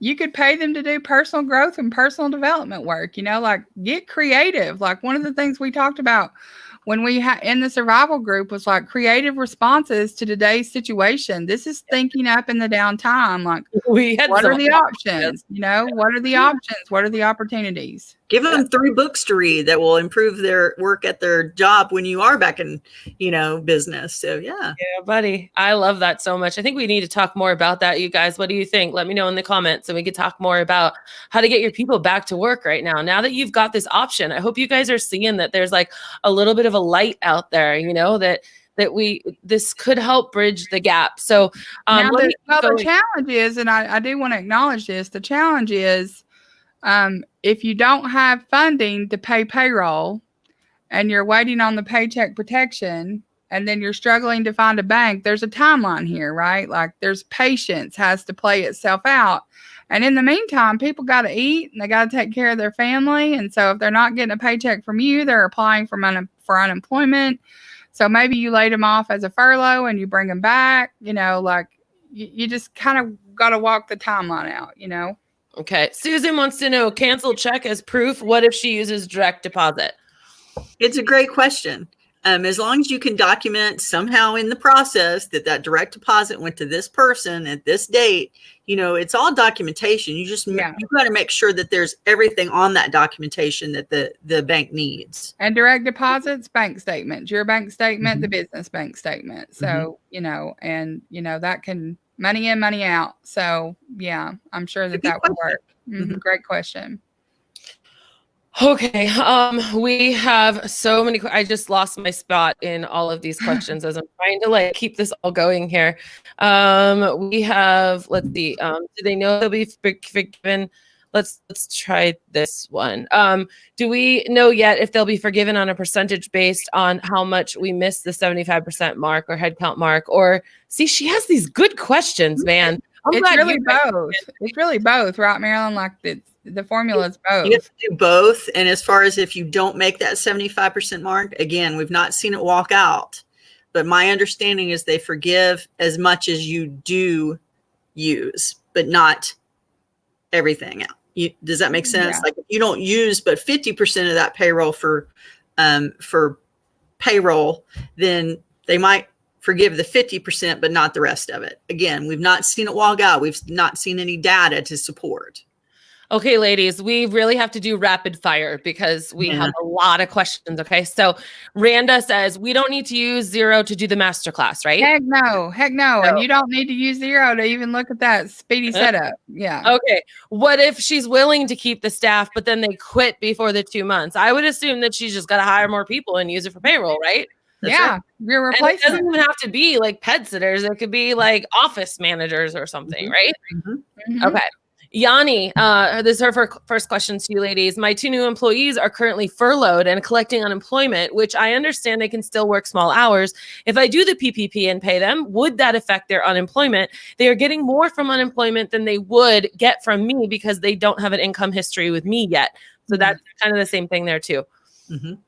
Well, yes, you can. Like I'll give you an example in Tennessee with our employees. It's like 25% of what they make, I think, Marilyn, on that. And if you take the $275 a week, basically in Tennessee, we could actually pay our laid off employees $68.75 a week without it impacting their unemployment. So each state is different. Walking that out what that formula looks like would depend on your state. That song going through my head. Now walk it out. Now walk it out. Now walk it out. Now walk it out. Okay. Tiffany says, will it work if you already laid off many people, but still have a core group of employees working? And I think she means PPP. Yes. Yeah. Absolutely. Well, you can either hire them back or hire more people. Again, it's that 75% limit. And so I guess Randa's question is pretty similar. Is the headcount only full-time or full-time employee? That FTE usually when it's used is full-time equivalent. Okay. Not full-time employee. So I think, Marilyn, the language reads full-time equivalent. So as an accumulative thing, like what's your full-time equivalent headcount? Okay, perfect. And then Maureen says, with PPP, can you accept it around June 1st and then use it for payroll then? Well, I don't know. But our understanding it's that June 30th is kind of, that we don't know. Well, to apply, might get moved too, apply it's for June 30th. So, which tells me they're going to take applications up until June 30th. And then it also depends on how much money is left to distribute. This isn't like this isn't a bottomless bucket. There's only so much money in the program itself. So that would be a great question to ask your banker. Yeah, like, could you delay distribution? Yeah. Joanna says she's not on payroll for her company, so it sounds like she might be an S Corp. I just got the net income of my monthly numbers and consider that my pay. Will you recommend that to keep things clean moving forward? Should I be paid through payroll like my employees are? If you're an S Corp, you're owner of an S Corp, you're actually required to be paid, so a reasonable wage. So the answer to that question is yes, you should be paid like your employees. Now I understand cash flow is king. Sometimes you take yourself off just for cash flow purposes. But if you get this payroll protection loan, you can include yourself in that. But again, it's the head count too. So you have to look at the whole picture. Awesome. Or how late can we fund our PPP? I think that's about like the last question we got. So the PPP application process, they say, is open until June 30th. It'll be as open as long as there's funds or that date. and then talking to your banker about when can I distribute. I would go ahead and get my hat in the ring because it's taking people time to get through. So I wouldn't delay applying, guys. Like seriously, I would not delay. I would get my place in line and I would get my application filled out. All right, that's the 118-minute mark. I got to mark out 2 now. Jody Smith says, does PPP cover sick pay leave? Do the workers have to be full-time? Kind of similar, but kind of not. I don't know about the sick leave. It is payroll. So, practically speaking, they consider payroll, sick, PTO, and all those other things. So if your team has benefits, but then also if you have, the Families First Coronavirus Act, there are things in addition to for that emergency sick leave that gives them the 2 weeks and things like that. So, and in the Paycheck Protection, they included PTO and payroll tax and all that kind of stuff. So I would assume so. Again, this is another great question for your banker to clarify, because when it comes time for someone to advocate for the SBA and to forgive the loan, it's going to be your banker. Your banker's going to decide what you get, and your banker's going to decide what gets forgiven when you present all the information.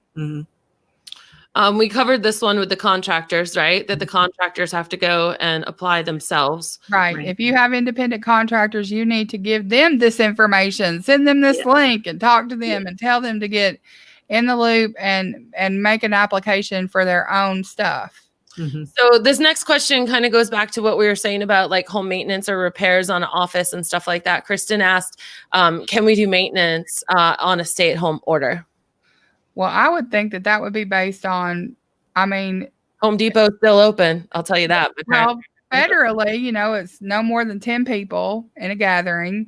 And unless your state ordinance is like, don't be out, I don't know how that, safety first, right? We want to flatten the curve and not spread the virus. And we all want to get back to the new normal after COVID.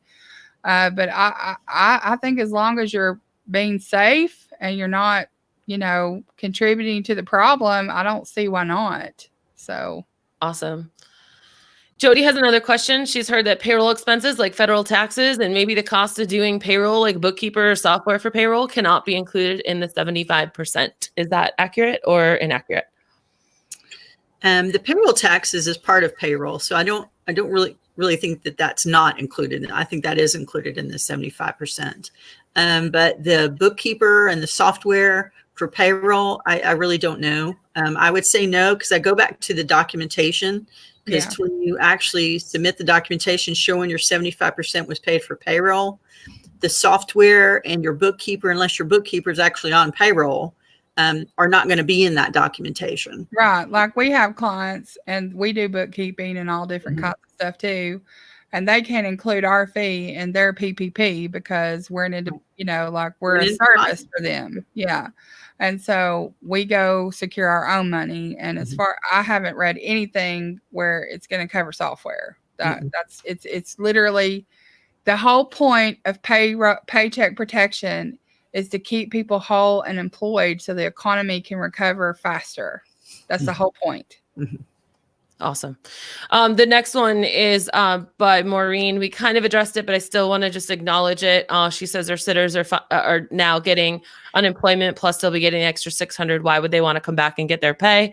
I think that has to do with the whole, all right, draw the line in the sand. Like you're going to find out who the good workers are and the lazy workers. Well, and it's a very valid question, right? It's very, very valid. Most state unemployment compensation plans, anybody would actually, do better staying employed. And the $600 bump federally for 26 weeks under the Pandemic Unemployment Assistance title inside the CARES Act, the states are scrambling for the money. We don't know of anybody who's received the $600 bump yet. If you actually have employees who have received the $600 bump, I'd love to hear that in the comments, because we're just waiting to hear if somebody actually has received that in any state, because we haven't heard.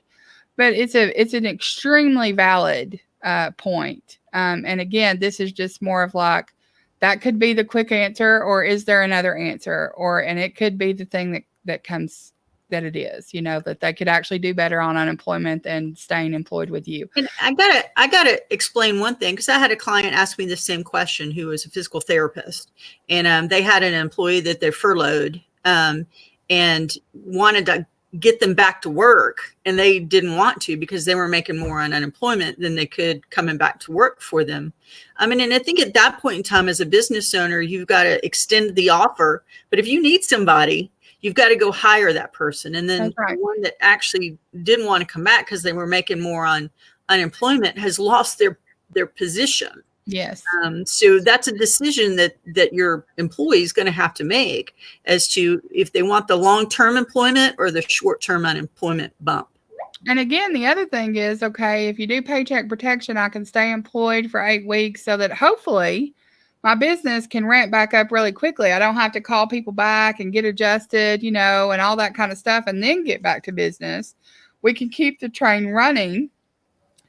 But if something happens and the containment stays in place or whatever, again, you're stretching out the time for assistance as well. I mean, you're stretching out the time. You're giving this person the gift of 8 weeks. Mm-hmm. And then that person, if things still don't turn around, they get to start their unemployment from that time. Mm-hmm. And so you just, and that time it's being extended out 26, 36 weeks. You're giving them more time to be taken care of depending on how well the economy is going to bounce back from here. So there's a whole lot of things to consider for sure. And then you've just got to know that I have my foundations in place. I have the facts. I understand my financial funding, and this is the information I'm going to make right now. Right. And, Marilyn makes a valid point. You could have a whole different team by the time COVID's over. Mm-hmm. And that is entirely possible. If there was ever a time, I'm just going to repeat this. I keep saying this. It's going to be different, but it's going to be okay. If there was ever a time to turn everything around, it's now. Mm-hmm. You have all the resources and time, and you have that available to you if you're willing to take a look at all of it. All right. So I am keeping going through all this. Minnesota started the 600 payments. I heard this from someone, not a team member of hers. I don't live in West Virginia, but they are getting the 600 payments. I was told in California they will get the full 600. Illinois has said. Well, our employees have told us, our own employees have said they're going to get the 600, but nobody's gotten the money in the bank yet. So to me, it's like, until the money's there, it ain't real. So it's like, and when is that going to come? So, but they will get back pay. They're not supposed to hold them back when they go. So there's some good things about it. I think it's just going to be a slow start till some of these engines for sure. We have the questions keep coming in here. Maureen has a good point. Don't they have to come back when we're open, or if we offer them their job back, they have to accept, or the employment will stop? Well, there's, if you furlough, there's some requirements to unemployment. And again, it's state by state. I know in Tennessee, there's no requirement during this time right now as a furloughed person to actually document that you're looking for work. Right. So, that typically is a correct statement, but right now, not necessarily so. We don't know in COVID world, because they have in the state of Tennessee and in many other states, they've lifted the requirement to certify. So.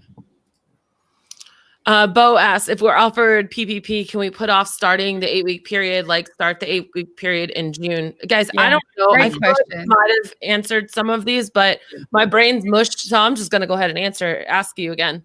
Yeah, it's a great question. It's worth asking as many times as people need it to be asked. Yeah. It sounds reasonable. It sounds like that might be a reasonable thing you can do. Ask your banker before you sign the note. Yes. Good job. Joel says he's a painting contractor for a small corporation. Right now, he doesn't even have payroll nor employees. I believe there's no reason for me to apply for this loan, right? Well, Joel, let me give you a few things to think about. Number one, the economic injury disaster loan. If you were in business prior to January 31st, you should apply for it. because unless you don't want your credit check pulled, and that's the downside to you, you should apply for that and see what's available. There's a potential $10,000 grant, and there's a loan, and you can weigh that out once you go through the application process. There's no fee to apply.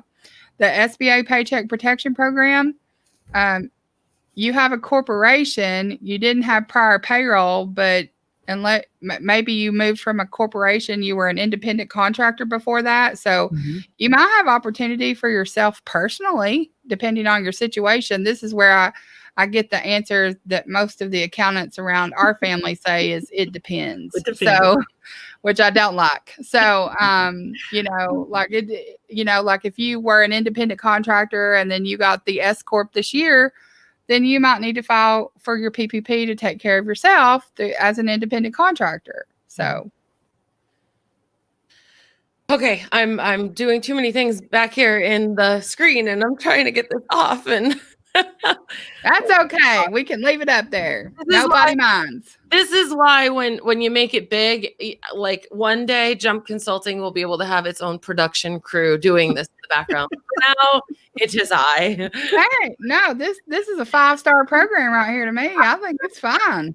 I also want to remind the 66 viewers, thank you so much for watching with us. Hang it out. We are broadcasting on 5 different platforms right now. So if you are typing in questions and you don't feel like they're getting up on the screen, it's probably because they're not. So you need to come to facebook.com/Jump Consulting. That's the Jump Consulting main page. And you guys, even if you're watching this replay, by the way, thank you. Yes. But you have to post them on the Jump Consulting page. That's where we're going to be monitoring these even after the show. And I just want to kind of remind you there. All right. So Susan, no, let's see. Mark says he's a sole prop. I file for unemployment, then later apply for PPP.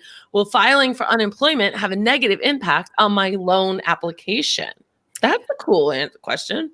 I don't think so, but your acceptance of the PPP will have an impact on your unemployment. Yes. Okay. So it's the other way around that will have the impact.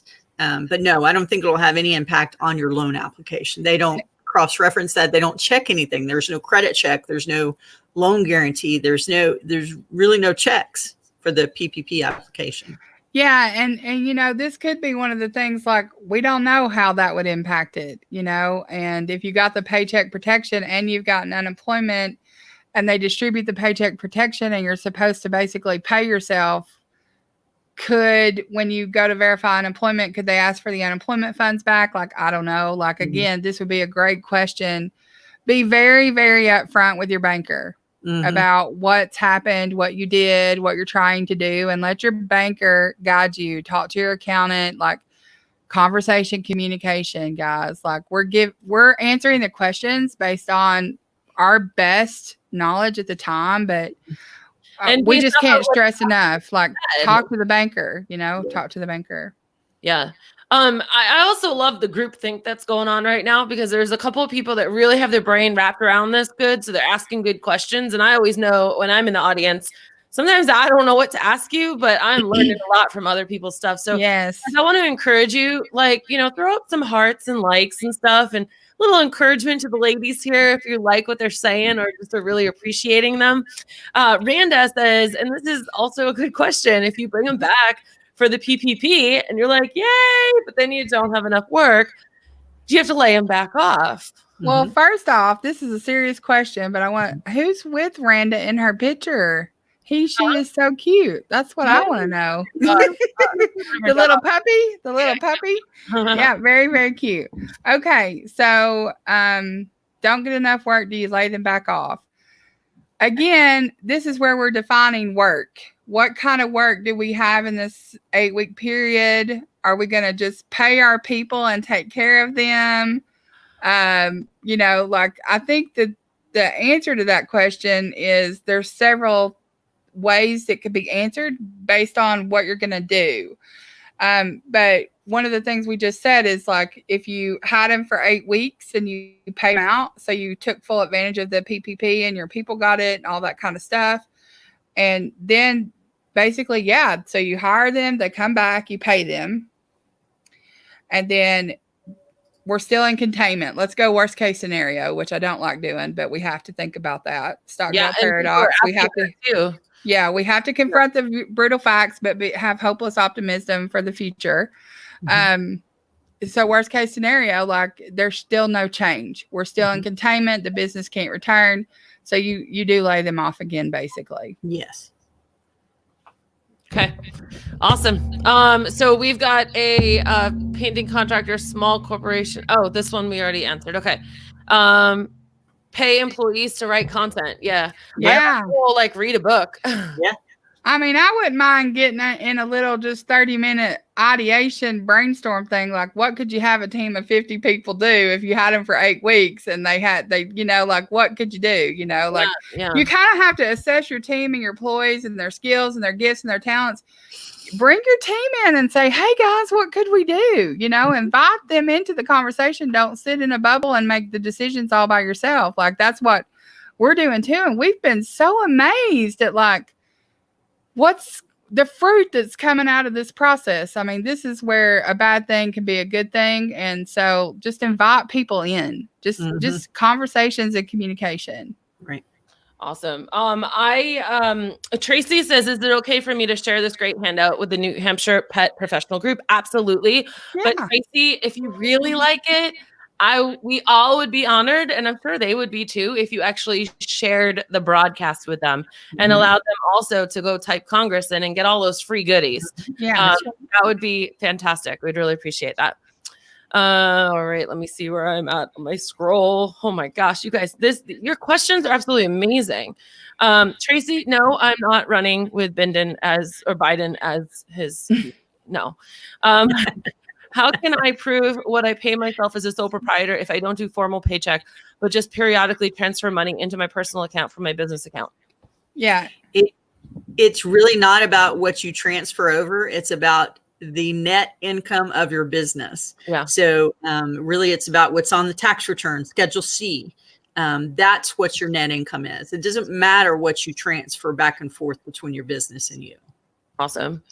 You guys, we're actually finally got down to the bottom of the questions here. So if you have any, now's the time to put them in there. Or if I missed something, now's the time to type them in there.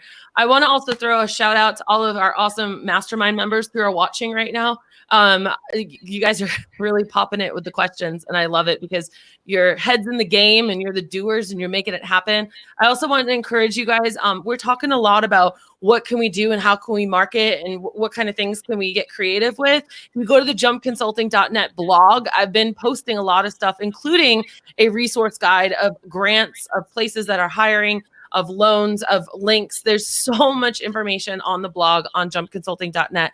And of course, go ahead and cyberstalk these incredible ladies and go to Profit Hero and look them up because they have a community where you can do those awesome quickies and ask them your personal questions and strategize. So let's say Morgan. Oh, and too, you know, Bella, we have a COVID page too that we've been keeping updated. So we have that too. Oh my gosh, what is it? I'll have the team. ProfitHero365.com/COVID. Well, that's easy. Profit Hero 360. Let me type that in. I'm going to type this in. www.ProfitHero365. And while you're doing that, Morgan asked, is it true that we can't use the money to pay the payroll taxes on the PPP funds we pay out? We have gotten this question, and our position at this time is payroll taxes are part of payroll. Yep. And your 940s and your 941s are being used to calculate your payroll for that period of time. If you want to make sure how it's going to walk and talk when it comes time for the forgiveness, the best thing to do before you sign the dotted line is ask your banker. Now listen, what part of what you're giving me is going to be forgiven if I do exactly what you tell me to do? Like, just ask your banker, make sure you understand that before you take the money. Right. And hey, guess what? Maybe they give you the money and you still have more questions and you're nervous. Put it aside in a bank account. You got 8 weeks to pay your people with it. And maybe you have some cash already in the bank because you went through the 2 things we talked about today and stuff like that. Take your time. You don't have to just go release it all into the wild as soon as you get it. So take your time, ask all the questions, be super prepared, document well. So. Okay. Jody asks, can you create a new position, something you've never had before? Yes. Ooh. Easy answer is yes. As long as you use that 75% of that money to make payroll, no matter if it's an old position, a new position, same person, different person, as long as you use it, you can do a new hire. And you've maintained that head count / full-time equivalent, at a minimum. But then again, you heard it here. That's our position. That's what we understand. That's what we've been asking our own banker, what we've been talking with our clients who's asking their other bankers. And if you want to know, ask that question to your banker too. Like have a list, peeps, of things that you want your banker to confirm. I'm pretty sure if you just watch this, we've come up with a laundry list of questions. Yeah, exactly. Mark says about the 600 federal unemployment. It's his understanding this will be up to 600, not a flat payment. Is that accurate? We read the up to too. A lot of people are leaving the up to out. Girl, this is why I just adore you, because you're just fun. You got these we believe it's up to. We don't believe people are actually going to make more money than they actually made on unemployment. We don't believe it's going to be a flat 600. The whole point is to make people as whole as possible. But, like I said, I've not actually physically talked to anybody who actually has the money in the bank yet. And so we don't know until that happens. Okay. Awesome. Tracy says amazing info. Appreciate the brain power. Share with all of us. Absolutely. I just have to give a quick shout out to my team, Rebecca and Pam, who have been crushing the whole chatbot delivery, emails out to everyone. Cause we just show up and do this, and we have so much support going on in the background right now that we couldn't have done it without them. And the thing is that I've been saying forever that we just want to keep fighting fear with fact, guys. That's all it is. And there's a lot of stuff changing, and it is just so hard. Maureen says we should do it once a week. We need to get paid to do that. Well, let me tell you for real. I've been so impressed, and we even told our team, I've been so impressed. It's just let's do this graphic and give me this bullet points. Seriously, you're mastermind people. If you're not with Bella, you need to get with Bella, especially during COVID, and then stay with her after that. If you're on this thing, and if you're in her thing, just stick with her. Cause color me impressed. Haven't we, Marilyn? I've been just wow, She's inspiring us on that end of things for sure. Yeah. Well, you said you wanted to get going on the marketing, and I'm totally helped to take you alongside you and hitch my wagon to you. That's right. There you go. Yeah, I think, but that's a good ending to a lot of this. Is that great information, ladies. Very worried if my business making it getting the second wave in the fall. Yeah, and Tracy, that. How brave it is to say I'm worried and I'm scared. That's, and we all are. And I think being collectively with people who are like-minded, who are thinking up, but who can still acknowledge that we're going through something very hard and very difficult. There is a reality to what we're going through, and it's taking its emotional toll on all of us. And so, I'm just so grateful for every business owner, every independent contractor, sole proprietor that's listening to this right now, because we are the brave. And we just got to stay brave and stay together. And if we do those two things, we'll get through. It'll be different, but it's going to be okay. And that's exactly where I was going with that, Jess, is that, when I met you guys, I literally told you on our prep call the other day, I was like, can you be my new best friend? Because I just love you. Because you're firm with and confident, both of you ladies are, at what you know, but you're also human about it. And this is a really hard subject for a lot of us, right? We get a lot of anxiety. We're talking about our money, our livelihood. I am going to end with this. Well, question. I want to say one, before you get into that question, because it's fitting. Right now, when you're dealing with your bankers, your your bankers, your accountants, your tax people, your fellow business owners, your employees, your grocery clerks, your takeout people that you're getting food from, we just need to take a breath and be as kind as humanly possible right now. We just really got to do that, because the anxiety and the worry and everything's at a 10.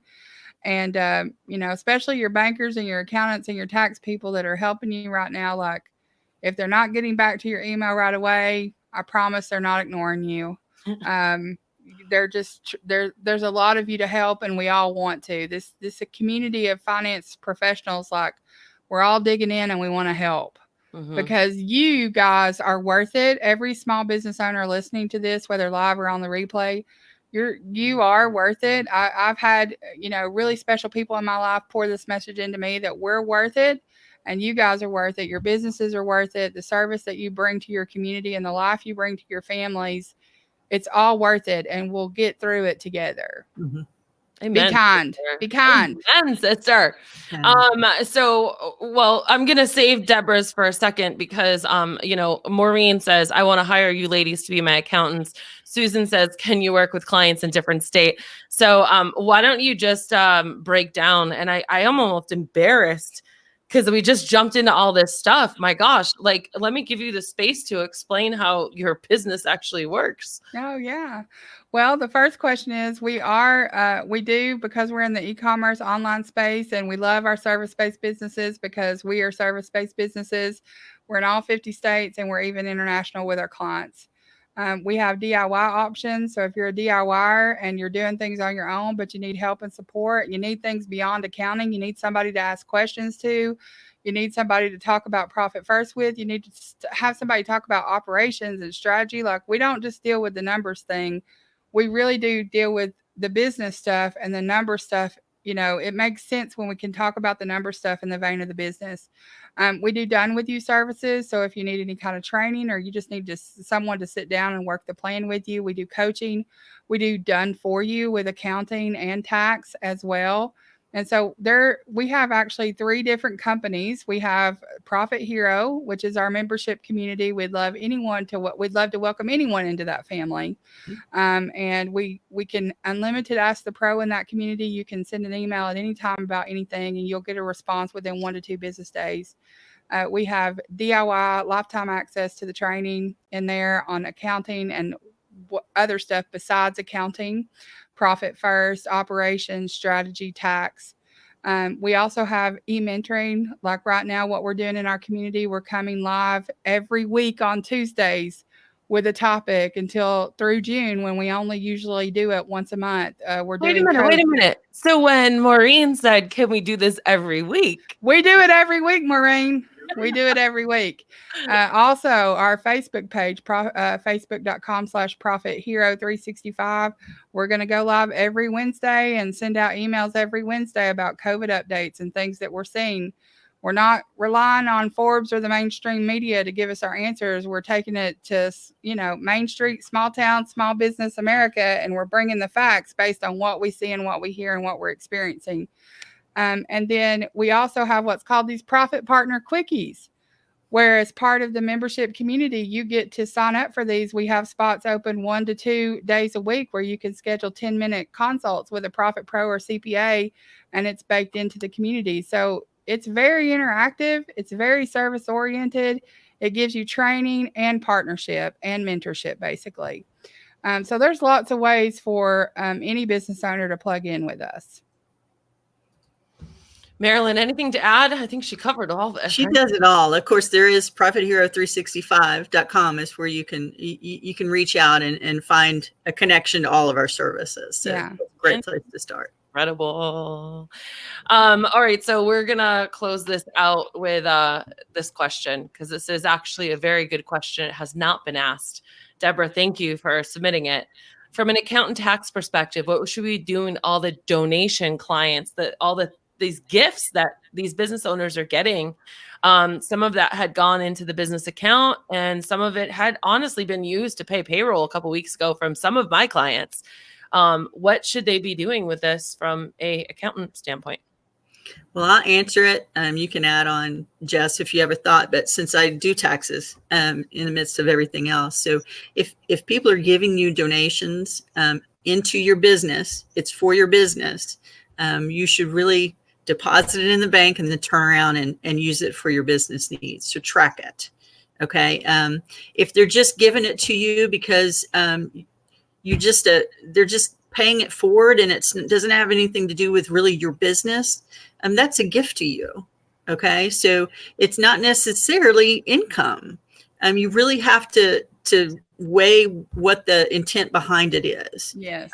I always want to be very transparent with things. So if it's because of your business, please run it through your business. But if it's just because of a good nature that someone's doing for you, just accept the gift and be very grateful. Yeah. And if it is coming through the business and they're giving it to you, and Marilyn just said, we're business owners beyond this business. And Marilyn, she's a restaurateur and she has partners. And I got so overwhelmed 2 weeks ago when one of their patrons came in and gave them $1,500 to pay their people.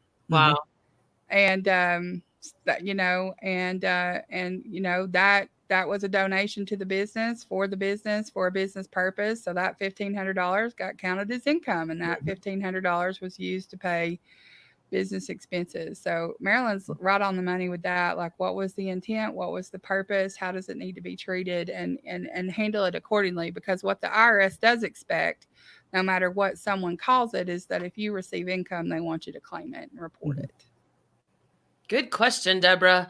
That's a great question. And on the flip side of that question, they are increasing the ability to have charitable donations that don't normally get itemized on your tax return to be itemized. And so, there's opportunity in your own charitable giving to receive, benefit from that, when most people don't normally qualify for that because they can't ever get over the limit to itemize. And so, right. And we got to remember, all the other wonderful places that we support. There's an energy to money. There's an energy to our life, and just all the ways we can help. It will return to us tenfold if we just kind of let our guard down long enough to just kind of move through it. Amen, sister. Maureen says, I'm sorry, I can't cut these questions off. I just can't. This is amazing. An hour, almost 2 hours into it. What bank would you recommend to us if we are using Wells Fargo? Are there any banks that you guys hear from your clients that they're maybe having good experiences? No, not good experiences. I haven't. I mean, our own bank has actually done a pretty swell job, our banker, but we've been in a relationship with them for years. Mm-hmm.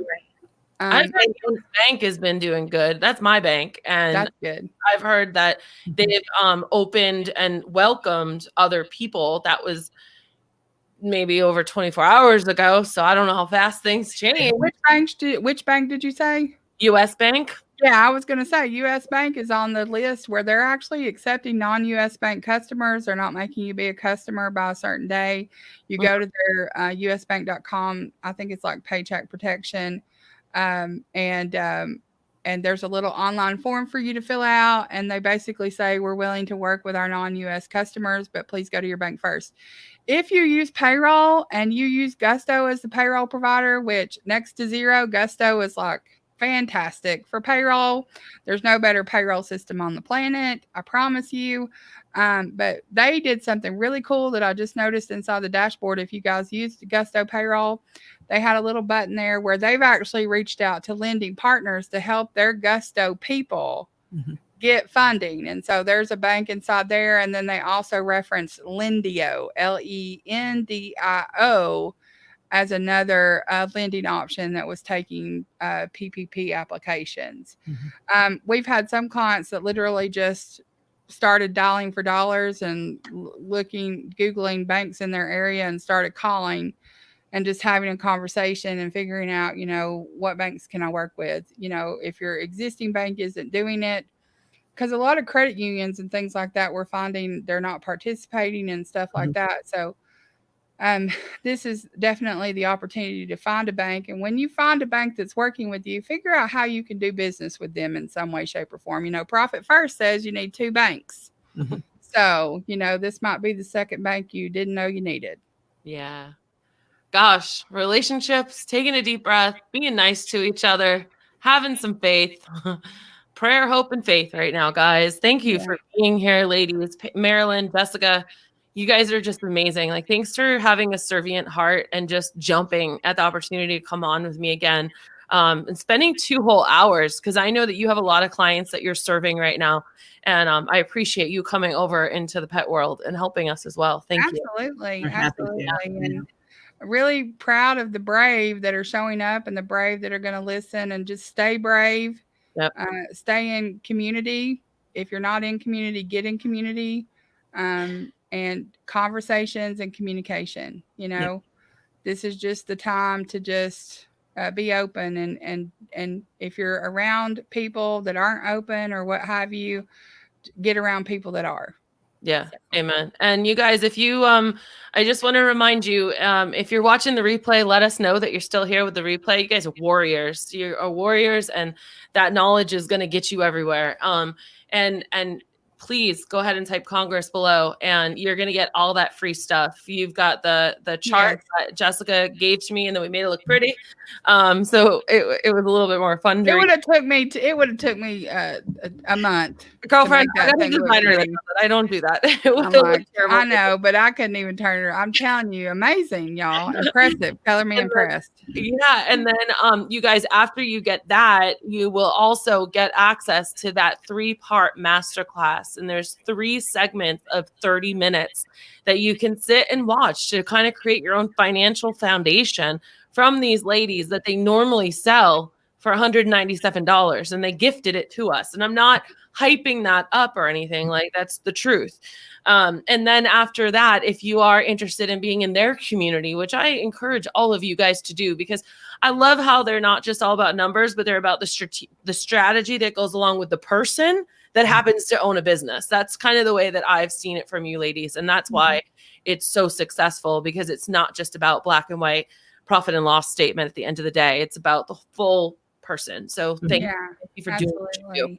Yeah, thanks for having us, and thanks for all the time that your community's been given inside your mastermind and outside your mastermind, and it's been cool, and we'll find more ways to do this. So thank you. All right, I don't even want to say goodbye. There's still I know. Well, you know, till we see you again. Till later. Till we see you again. Yeah. All right. Thank you, everyone, for joining us. Remember, when life gets you down, always keep jumping. Bye now. Bye. Bye.